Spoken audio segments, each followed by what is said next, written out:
মায়ের এহেন পরিস্থিতিতেও যদি ফিরতে না পারেন তারেক রহমান, তবে তলে তলে দেশে যে ভয়ঙ্কর খেলা চলছে সেটা পরিষ্কার। কিন্তু সেই খেলাটা আসলে কি?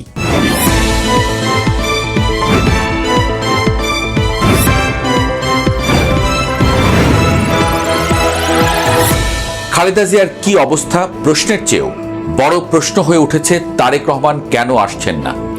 কি বিপদ হতে পারে তিনি দেশে ফিরলে? নির্বাচনের আগে আদৌ ফিরবেন তারেক রহমান? সব প্রশ্নের উত্তর নেই কারো কাছেই।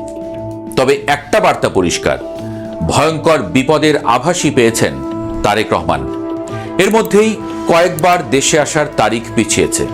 কথা ছিল ডিসেম্বরের প্রথম সপ্তাহের দিকেই আসতে পারেন তিনি, কিন্তু দেশের পরিস্থিতি যে বড্ড ঘোলাটে হয়ে আছে সেটা পরিষ্কার হয়ে যাচ্ছে তার না আসার ঘটনায়। সরকার রাজি, দল রাজি, কিংবা দেশের কোটি সমর্থকও চাচ্ছেন দেশে ফিরুক প্রিয় নেতা। সরকারের প্রেস সচিব ঘোষণা দিয়েছেন, বলেছেন তারেক রহমানের দেশে আসতে বাধা নেই।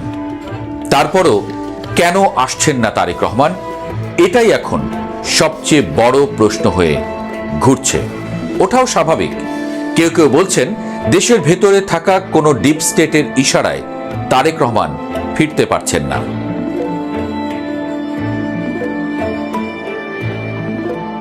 মায়ের জীবন মৃত্যুর সন্ধিক্ষণেও তারেক রহমানের দেশে ফিরতে না পারা এবং এ নিয়ে তার ফেসবুক স্ট্যাটাস রাজনৈতিক মহলে আলোচনার ঝড় তুলেছে। এই প্রশ্নটাই এখন ঘুরপাক খাচ্ছে, কেন দেশে ফেরার সিদ্ধান্ত নিতে পারছেন না তিনি, এবং এই সিদ্ধান্তের নিয়ন্ত্রণই বা কার হাতে? বিএনপির ভারপ্রাপ্ত চেয়ারম্যান তারেক রহমান তার ভেরিফাইড ফেসবুক পাতায় যে স্ট্যাটাসটি দিয়েছেন তা যথেষ্ট ইঙ্গিত বহন করে। তিনি লিখেছেন, এমন সংকটকালে মায়ের স্নেহ পাবার তীব্র আকাঙ্ক্ষা যে কোনো সন্তানের মতো আমারও রয়েছে, কিন্তু অন্য আর সকলের মতো এটা বাস্তবায়নের ক্ষেত্রে আমার একক সিদ্ধান্ত গ্রহণের সুযোগ অবারিত ও একক নিয়ন্ত্রণাধীন নয়। স্পর্শকাতর এই বিষয়টি বিস্তারিত বর্ণনার অবকাশও সীমিত। রাজনৈতিক বাস্তবতার এই পরিমিত প্রত্যাশিত পর্যায়ে উপনীত হওয়া মাত্রই স্বদেশ প্রত্যাবর্তনে আমার সুদীর্ঘ উদ্বিগ্ন প্রতীক্ষার অবসান ঘটবে বলেই আমাদের পরিবার আশাবাদী। এই স্ট্যাটাস প্রকাশের পরপরই বিকেলে দলের মহাসচিব মির্জা ফখরুল ইসলাম আলমগীরকে এ বিষয়ে প্রশ্ন করা হলে তিনি শুধু বলেছেন, তারেক রহমানের ফেসবুক স্ট্যাটাসেই সব ব্যাখ্যা রয়েছে, এ বিষয়ে আর কিছু বলার নেই। অর্থাৎ দলও এর বাইরে মুখ খুলতে নারাজ। অন্যদিকে এই স্ট্যাটাসের কয়েক ঘন্টা পরই প্রধান উপদেষ্টার প্রেস সচিব শফিকুল আলম ফেসবুকে পোস্ট দিয়ে বলেছেন, তারেক রহমানের ফেরার বিষয়ে সরকারের তরফ থেকে কোনো বিধিনিষেধ অথবা কোনো ধরনের আপত্তি নেই। সরকারের এই ঘোষণার পরেও তারেক রহমানের না আসা প্রমাণ করে খেলাটা আসলে দেশের অভ্যন্তরের বা আলাদা কোনো গভীর শক্তির ইশারায় চলছে।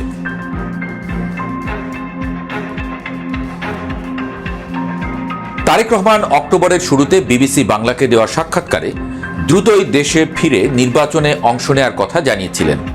তার দলও নভেম্বরে তার ফেরার আভাস দিয়েছিল, কিন্তু নভেম্বর শেষ হওয়ার আগেই তিনি নিজেই জানিয়ে দিলেন যে তার দেশে ফেরার সিদ্ধান্তটি সম্পূর্ণভাবে তার একক নিয়ন্ত্রণে নেই।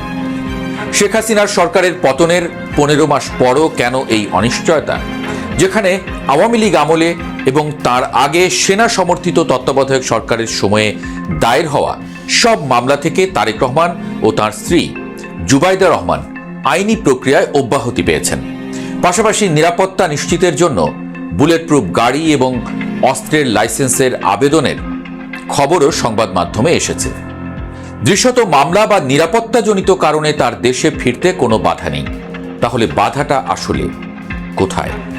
বিএনপির কোনো সূত্র বলছে তারেক রহমানের দেশে ফেরার বিষয়ে প্রভাবশালী কয়েকটি দেশের আপত্তির বিষয়টি কাজ করে থাকতে পারে। তবে কোন দেশ কেন আপত্তি জানাচ্ছে এবং কিভাবে জানিয়েছে সে বিষয়ে তারা নিশ্চিত করে কিছু বলতে পারছেন না। রাজনৈতিক বিশ্লেষক মহিউদ্দিন আহমদ মনে করেন, তারেক রহমানের ফেসবুক স্ট্যাটাস ইঙ্গিত দিচ্ছে যে দেশে আসার বিষয়টি তার নিজের উপর নির্ভর করে না এবং এর সঙ্গে আরও অনেকগুলো ফ্যাক্টর জড়িয়ে আছে যার উপর তার নিয়ন্ত্রণ নেই।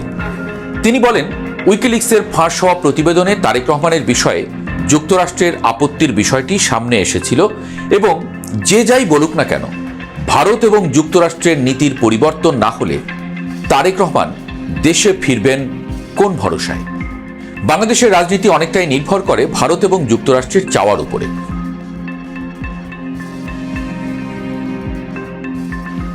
তারেক রহমানের দেশে ফেরার অনিশ্চয়তার সামনে আসার পর বহুল আলোচিত -2 ফর্মুলার বিষয়টি নতুন করে আলোচনায় আসছে। সম্প্রতি বিবিসি বাংলাকে দেওয়া সাক্ষাৎকারে ক্ষমতাচ্যুত প্রধানমন্ত্রী শেখ হাসিনার ছেলে সজীব ওয়াজেদ জয় বলেছিলেন যে বাংলাদেশে বড় দুটি দলের নেতৃত্বে পরিবর্তন আনতে একটি অগণতান্ত্রিক তৎপরতা রয়েছে। দুই দলেরই নেতৃত্ব পরিবর্তনে বিদেশ থেকে একটা খেলা চলছে। বড় দুটি দল বলতে তিনি আওয়ামী লীগ এবং বিএনপির কথা বুঝিয়েছেন, সেটা নিয়ে প্রশ্ন নেই কারো। সেনা সমর্থিত তত্ত্বাবধায়ক সরকারের সময়ে শেখ হাসিনা ও খালেদা জিয়াকে রাজনীতি থেকে সরে যেতে বাধ্য করার কথিত উদ্যোগই -2 ফর্মুলা নামে পরিচিত। মহিউদ্দিন আহমদ বলছেন 1/11 সময়ে আসলে এজেন্ডা ছিল -4। সেটা ছিল দুই পরিবারের ধারাবাহিক শাসনের বিরুদ্ধে একটা ব্যবস্থা নেওয়া।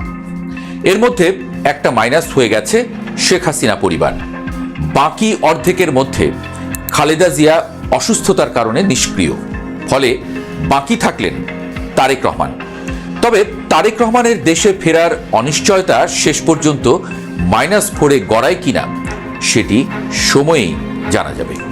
এছাড়া 2007 সালের জানুয়ারিতে ক্ষমতা নেওয়া সেনা সমর্থিত তত্ত্বাবধায়ক সরকারের সময়ে দুর্নীতির অভিযোগে আটক হয়ে 18 মাস কারাগারে থাকার পর 2008 সালের 11 সেপ্টেম্বর তারেক রহমান লন্ডনের উদ্দেশ্যে ঢাকা ছেড়েছিলেন। বিএনপির প্রয়াত নেতা মওদুদ আহমদ তার কারাগারে কেমন ছিলাম বইতে লিখেছিলেন, এমনও হতে পারে খালেদা জিয়া জেনারেলদের সাথে এই সমঝোতা করেছিলেন যে তারেক রহমান আপাতত নিজেকে রাজনীতিতে জড়াবেন না এবং এই মর্মে তারেক রহমান কোনো সম্মতিপত্রে স্বাক্ষরও দিয়ে থাকতে পারেন।